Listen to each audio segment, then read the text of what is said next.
everybody, happy Wednesday. Can you believe that we are on our last full week of school?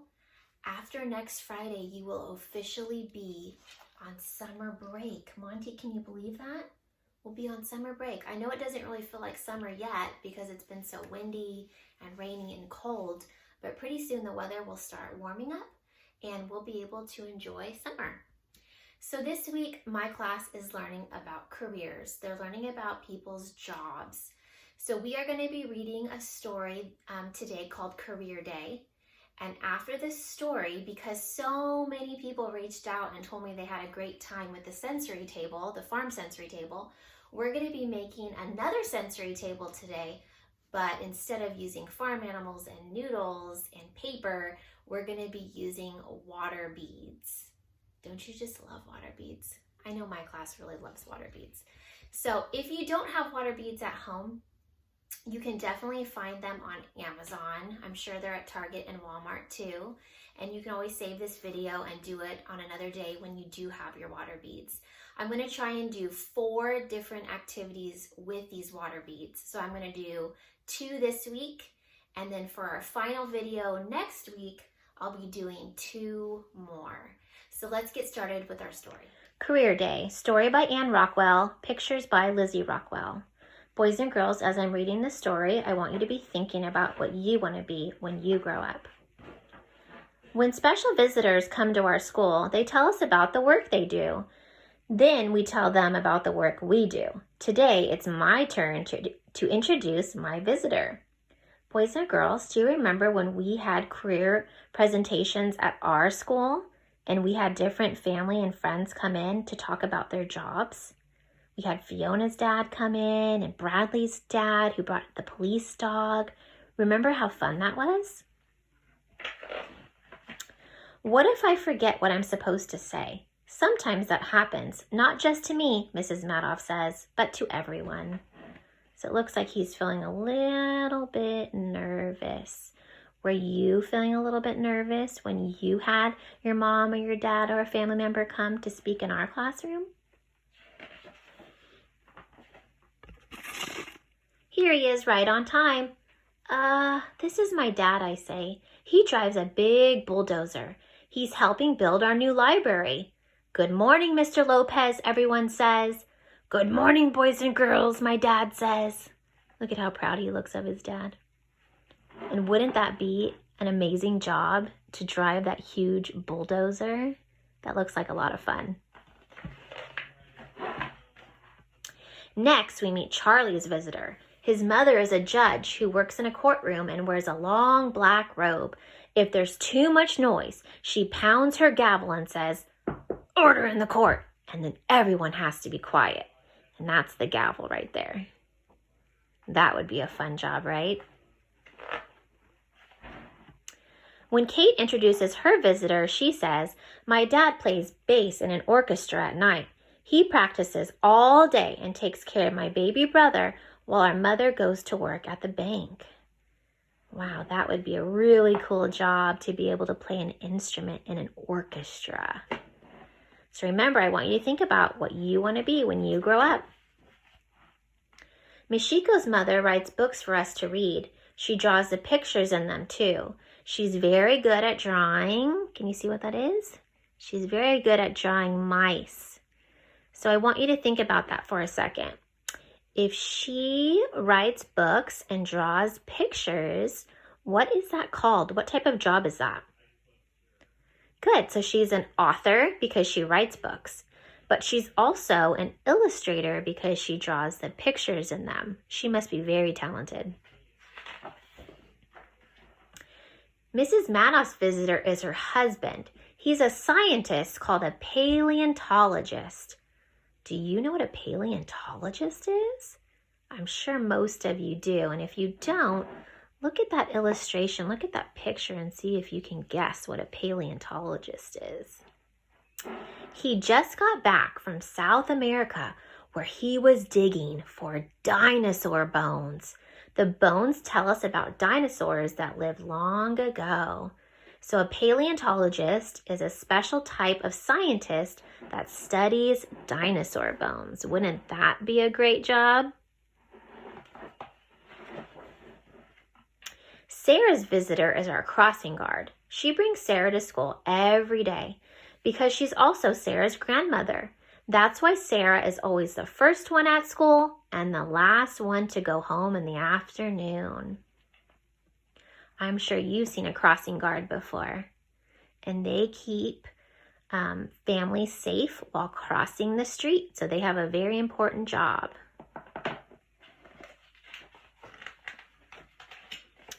Evelyn's mother is a nurse in the hospital. She takes care of all of the newborn babies in our town. She tells us those babies are very, very cute, but they sure do cry a lot when they're hungry. Oh, look at her taking care of those babies. Uh-oh, this one's crying. What do you think's wrong with that baby? Do you think that baby's feeling hungry? So Evelyn's mom is called an essential worker, especially during this difficult time. Nurses are kind of like heroes right now. Jessica's mother takes care of animals. Do you know what that's called when somebody takes care of animals? Great, it's called a veterinarian, the kind of doctor who makes sick animals better. Monty has to go to the veterinarian all of the time because he always gets himself into trouble. And if you love animals, this might be a good job for you when you get bigger.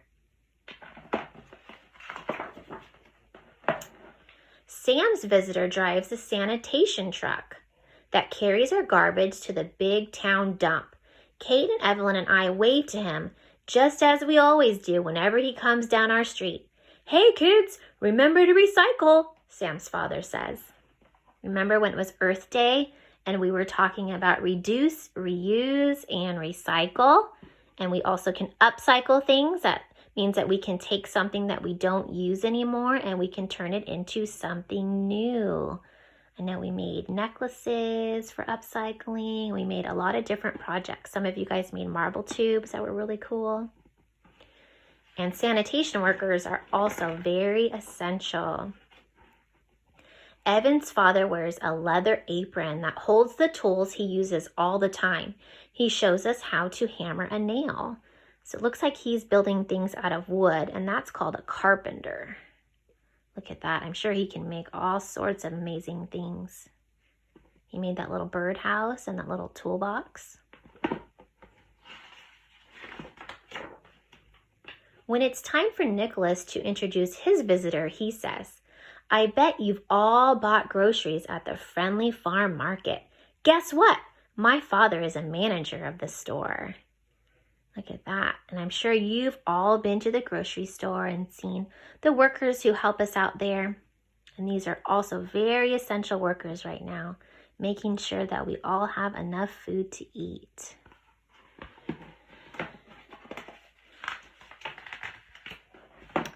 Today is Mr. Cisco's turn to introduce his special visitor. He says, Good morning, everyone. I'd like you to meet Professor Alcorn. He's my teacher at a college.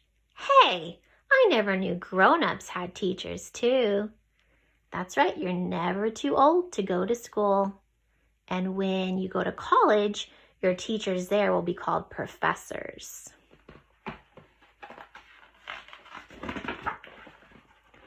Grown-ups sure have interesting work to do, and so do we. Look at all the things that they're doing in their classroom. They're building with blocks, they're eating their snacks, they're reading books. Looks like they're painting, and they're playing dress up. They're watering plants. These things all look very familiar. We used to do a lot of these activities in our classroom, didn't we? I wonder what I'll be when I grow up. So remember, I hope that you were thinking about what you want to be when you grow up. And if you want, after this story, you can write a sentence saying what you want to be, and you can draw a picture and post it to the TK Kindergarten Padlet. I hope you liked our story. Career Day. Now that we're done with our story, let's get to our fun activity. Remember at the beginning of this video, I said we were going to be using water beads in 4 different ways. So we will do 2 this week and 2 next week. I found this really awesome water bead set on Amazon. A parent actually donated it. It was on my wish list.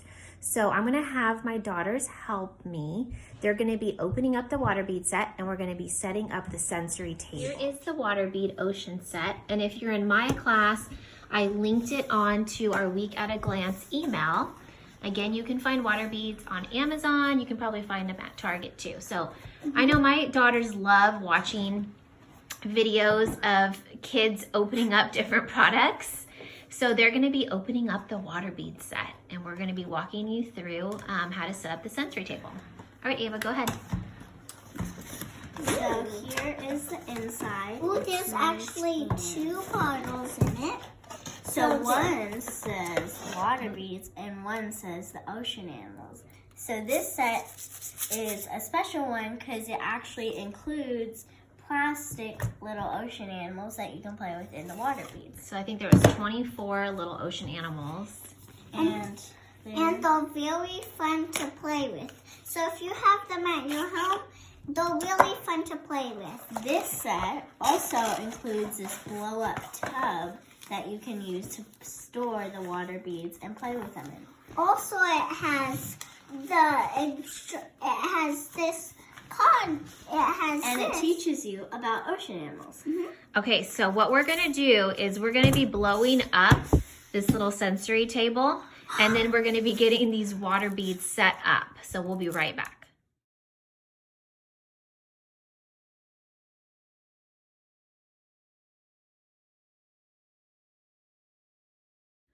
Okay, so we finally got the little sensory table blown up. It was so hard to blow up. It took less than a minute. It wasn't that bad. Now, we did notice that there are not any directions inside of the box for the water beads. This is actually just like a little animal book that has animal facts. So we're just gonna put half of the water beads into the sensory table, and then we're just gonna cover the beads with some water. Again, I'm gonna save half because we're gonna use water beads for our next week's video. All right, so go ahead and stick them inside. Okay. Ava, Ava, we're just gonna pour them. Make sure it's not all of them. Not all of them. How much we pour? I got it. That looks good. Perfect. All right. Again, it didn't tell us exactly how much water to use. So we're just putting a little bit everywhere. This would be a good activity for outside, as you can see. Okay, I think that's good. All right, and now we just have to be patient and wait for these little water beads to absorb all of that liquid. Starting to feel good. They're starting to connect. So we'll be back when they're done. Yep, we'll be back. Bye. Bye. What are water beads? Water beads are a non-edible bead about the size of a blueberry, made of a combination of water and a water-absorbing polymer. A polymer is made of tiny particles that stick together and form long chains. They sometimes come pre-soaked and also come dry, like the ones that I just showed you, waiting to be soaked in water. When dry beads are immersed in water, they fill up and expand like a sponge. About an hour, the orb is filled up with water. We had to add in water many times, and maybe not just over the surface. But now that they're all filled up, we can add the ocean animals. Yeah, so we can stop. Okay. So let's show them. So it comes with a little crab. I think this is a stingray. Okay, just put him inside the sensory table because we're not going to have time to introduce every animal. Okay. And we can I like this little guy. Put him So, like Olivia said, we had to add water probably about 5 more times. So I think the more water you add, the bigger your water beads will be. And for next week's activity, you're going to want them a lot bigger than they are now. Okay, so for activity number 1, we're just using the water beads in a sensory table with the ocean animals. And you can add different containers. You can add cups, you can add spoons, you can add any other little thing that you want to make this sensory table more interesting. Okay, so for activity number 2, it's called Smash the Water Beads. So they are going to put some water beads inside of the plastic bags. a couple handfuls probably. And then you're gonna find anything to smash. So we had a little tiny plastic hammer that was in one of their play sets. I also found some wooden spoons. We have a measuring cup. So first you wanna seal the bag so they don't go flying out.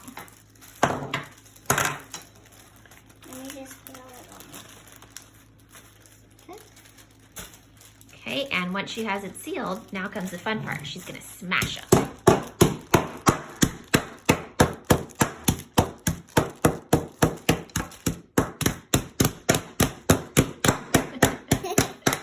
This is activity number 2, smash the water beads.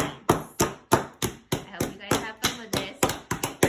Okay, so I decided to add in a third activity because why not? It's gonna be fun.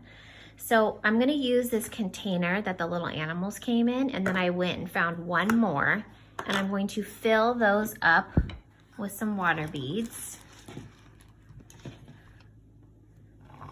Oops. Okay, that looks good. And maybe I'll throw in a few little sea animals as well. So I'm gonna put this little whale in there, and this little penguin. And then I'll put some more water beads in this little one.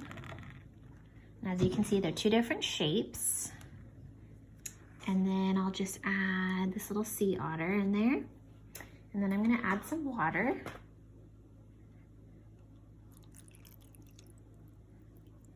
I'm gonna add some water there.